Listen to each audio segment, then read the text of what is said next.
Yo, what's up mga treasure? So meron tayong bagong treasure box na nakuha. And let's open this up for us to see what we have inside. So I'm very excited to know how the quality, how precious this one is. So huwag na nating patagalin. Let's go.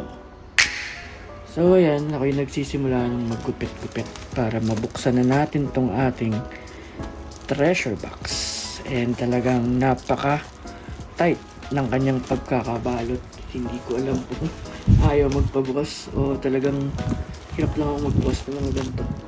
Pero ayan, I'm starting to cut it sa mga sides kasi very well taped and very well secured hopefully yung loob. Pero mukha naman kasi tignan nyo naman ang hirap niyang buksan. So fast forward natin ng konti para hindi tayo matagalan.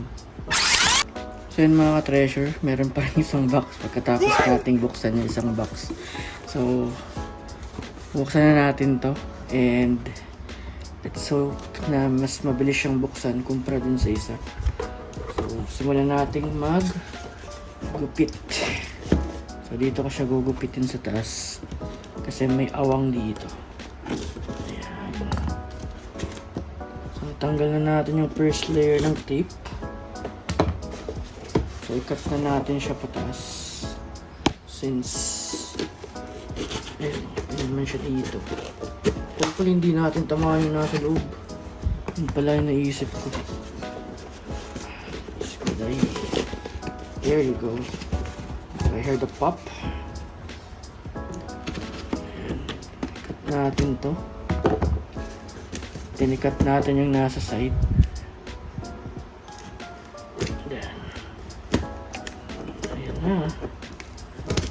There you go. So, bukas na siya. Let's see kung ano nasa loob. So, ayan, bukas na siya. Kita nyo naman. Taas natin ng konti. Ayan ang laman. Wow! Signed Funko Pop ni Jokoy. And meron pa dun sa awang. Hindi ko alam kung kita nyo. Pero, ayan yung main item natin for today mga ka-treasure. So, alisin na natin siya sa box para makita natin na mas maganda. Teka lang. Stay lang kayo dyan mga ka-treasure. So, ayun na nga mga ka-treasure. So, meron tayong dalawang pack ng top class pero bukas na yan. Hindi pala naka-top load yung mga cards. But anyway, so ito talaga yung pinakahabol natin. So, this is the signed Funko Pop ni Jokoy.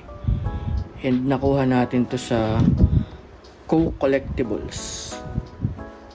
So, malakas silang mangbudol. Kita nyo naman. And, may mga rare Funkos din sila. So, magtanong lang kayo. Dapat marunong kayo magtanong ng maayos para makakuha kayo ng rare items like this one. So, rare to kasi personally signed yan ni Jokoy. So, meron siya sa page niya na video of him signing those Funko Pops and this one as well. Syempre. So, kita nyo naman. Jokoy is one of the best comedians that I know so far. And half Pinoy din yun. So, Pinoy proud. Jokoy. Let's go. Let's go, let's go, let's go. So, yun lang mga ka-treasure. Na-share ko lang.